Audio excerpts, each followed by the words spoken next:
I'm going to start this video off by talking about what I did today.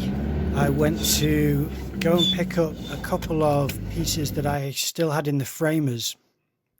Now, the frame makers local to me have done a great job with several pieces of artwork I've left with them. There were two which I had a bit of an issue with, and I took them back because they were it was on the mount. So the picture was fine, the frame was brilliant, the mount looked great, but at a close inspection there was a ridge inside of the mount which looked really good, except inside of the ridge there was a kind of fluff that I noticed, and one of the corners was a bit crooked. And I was concerned because I thought, if I take this in and I just seem like I'm being difficult or too particular, but they were very understanding and they identified and understood what the problem was and told me how that happens. So that was, I just appreciated it. So I went into the shop, saw that they'd fixed it, picked it up. I'd already paid for everything, and I will be delivering those tomorrow to a gallery, or asking the gallery if they'd be interested in exhibiting my work, because it's going to be the town where the work is based. Anyway, the point being, I'm really happy with how it turned out, and I thought I'd film some of the drive. It started to get nice and sunny on the way back, so this looks nice. And I always like the way that the pieces are wrapped in brown paper, so that's always quite nice. So I thought I'll film myself bringing it in and taking it down to the studio room. So here it is, going in, popping it on the top, and I even do a shot where I show you the difference between the old mounts that are on the top here. Now, if you look closely, you will see bits of that corner there, how it's kind of crooked, and also bits of fluff looking stuff down the ridge. And that's what I noticed. And it is small. Granted, the person who's buying it may not have noticed, but I notice things like that. So if I notice, I think it's worth speaking to the frame makers about it. And they were quite happy to fix the problem. And this is what they did. This is what the pieces look like. I love the mounts and the frames, and I think it makes the picture look really nice. But look at this up close now. I show how they fixed the problem really well, and get a nice zoomed in look at what it now looks like as opposed to what it looked like before. So super clean. None of the corners have any what they call hooks in it, which is where it's slightly bent, and the fluff is all gone. And apparently that happens because the blade is slightly dulled, so they did recognize how that happened. So there we are. This is the two pieces, completely immaculate. I'm really happy to have them back and ready to go to a gallery. So that's my job tomorrow. It's to get on the road and to see if the gallery is interested in having the pieces. I'm going to keep the old mounts just in case I can use them for something, but yeah, I'm not sure. Now for this fourth installment of the Inktober challenge, I had a bit of an idea of what I wanted to do, but at the same time I don't know. It's based off a photo reference, and I won't show the reference because it's not as important as how the drawing turns out, and it didn't turn out as I'd expected. But I'm jumping ahead. Let me explain. I am working with several coloured pens, and the reason being, last night I did a birthday card for my brother, and I used all of these pens, and most of them anyway. And it worked out really good. But this is a different drawing, and there's a lot more space to work with on the A4 page compared to the birthday card. And I think that's why this didn't work out as I'd envisioned it. But I thought I'll start off with pink and start to work my way down the page, changing colour as I go. So I move on to red, because I think, as much as things become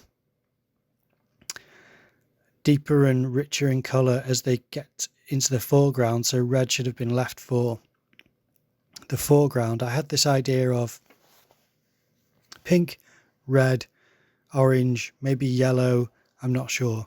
I thought I'll just work my way through it and see what happens. Sometimes it works out and sometimes it doesn't. And as you can tell in this one, I don't think it works out that well, but it could be worse. There are parts of this drawing that I like, but there are certainly several parts which I don't like so much. And I just throw my hands up and think, this is what the submission is. I'm not doing mixed media in order to fix it. It's Inktober, and you know what I'm like. I don't do a pencil under drawing. It's an ink first attempt, and it's not always going to be successful. I like the rooftops so far. There's nothing at the moment where I'm thinking, oh, this is already ruined, because I don't mind these shapes, especially with the white gaps in between. I think that's always interesting. And I think if I would have left it like this or continued with the rooftops over to the right hand side of the page. Anyway, I don't want to spend the whole video talking about what I don't like about it, because there are things that I do like. I like that there's red on one side and orange on the other of that roof that I've just drawn. And then I move over to just orange. Maybe I should have stuck to the cross section between the two to differentiate between light and shadow. I'm being super critical. So still doing these shapes, and because this is the 4th installment and I'm trying to put the number into every drawing that I do. If you haven't seen the other videos, then I recommend checking out part 1 to 3 before this one. And I put the number 1 in the first one, 2 in the second, 3 in the third, last minute, because I almost forgot. And in this one, I didn't forget at all. So I thought, right, I've got a nice creative idea of how to put number 4 into this drawing, instead of the others where I just put it in there. Like the first drawing was a person, so I put the number 1 on his shirt. Number 2 was just in the middle of the space, and number 3 was the same. In the second and third installments, it was just wherever there was space, I just popped 2 and 3 in there, and it was a bit forced in, but it looked quite nice. Whereas this one I thought was a good idea for the number 4. So this is the part which I actually quite like about this drawing, is I'm doing rooftop shapes, and I thought this is a perfect idea for the number 4, is to do the rooftop shapes as the number 4. That I quite like, and I think, again, it's promising at this stage. And I'm thinking, yeah, this is going well. Now, there's a lot of time in between what you've seen so far and what ends up happening in this video, because I do have to do other things in between the drawing. So there's a little bit of a break.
I have been including adverts for my Patreon channel, so that is the advert break. But what I meant earlier is there are breaks in between the drawings. So from the section that you just saw a moment ago into this, since the break, I'd actually been and fed and looked after and cared for a little cat that I'm looking after at the moment. And these breaks, I think, do affect how you draw and how you see the drawing and what your brain is functioning like at the time and how that changes the artwork. I think some of the decisions that I start to make just weren't the ones that I would have made were I to have finished this drawing before going to see the little cat. But there we are. I'm glad that I went to see her. But I think this part was quite a nice stage of the drawing. That's why I've paused it here. I like this part, and I think this is the most promising stage. And from this part onwards, it starts to fall apart. partly because I'm not concentrating well enough on the angles of the rooftops, and the hatching becomes a little bit more sloppy, and I just don't like the difference. Now, granted, the vantage point on the roofs is going to change because as they come closer to the bottom of the page, the vantage point or the view of the person taking the photograph or looking at the image will start to look down on the rooftops as opposed to looking across a distance at the tops of the roofs.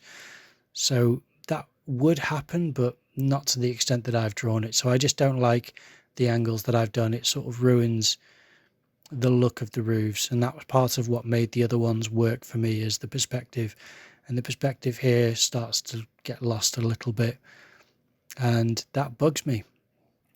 I could have got away with it, especially if I would have made some minor adjustments. There's loads of things you can do to fix problems like that.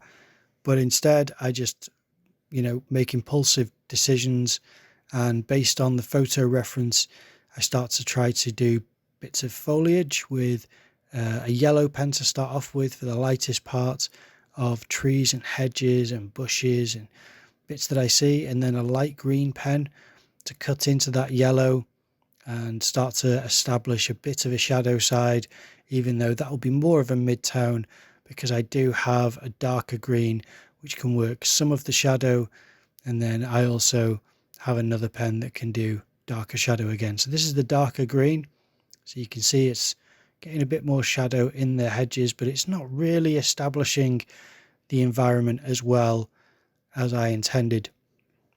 It's just frustrating for me. I don't mean to moan or be negative throughout the video. I know people who watch these videos are encouraging and kind, but to me this is really where I get a bit let down by the decision making, because I'm not really unifying the piece well enough. And I tried to pull it together with a purple and blue pen to try to establish some fencing and some transitional sections, some bits of paving, and even between the houses on the left hand side there are some steps. So I tried to do a bit of that now. I tried to get the steps and the gaps between the steps. I don't mind that too much, but it doesn't seem to fix it the way that I wish it had. And the fencing is a bit sparse. Even though it's true to the reference, I should have made better creative choices. I bring in a brown pen to think, right, I'll do the face of some of these buildings to show the structure. And I think that means that I lose something which I had earlier when it was just the rooftops and white. I don't know. I just think there would have been better decisions to make here, and I don't seem to pull it together for my preference. I tried to balance out this brown section, this idea, by continuing it down on the lower right hand side because it's on the upper left. So I don't want it to be imbalanced with a darker tone like that. So I pull it down on the lower right hand side in the center on the right. And it's not the worst thing, but it also doesn't fix anything really. I don't mind this underline of some of the rooftops. It defines the four and it starts to create a sense of weight to the rooftops, which I don't mind. But it's only because it's come past a point now where I was really flailing, just thinking, how do I fix any of this? So that's where I get up to there, and then I start to push the steps a little bit darker.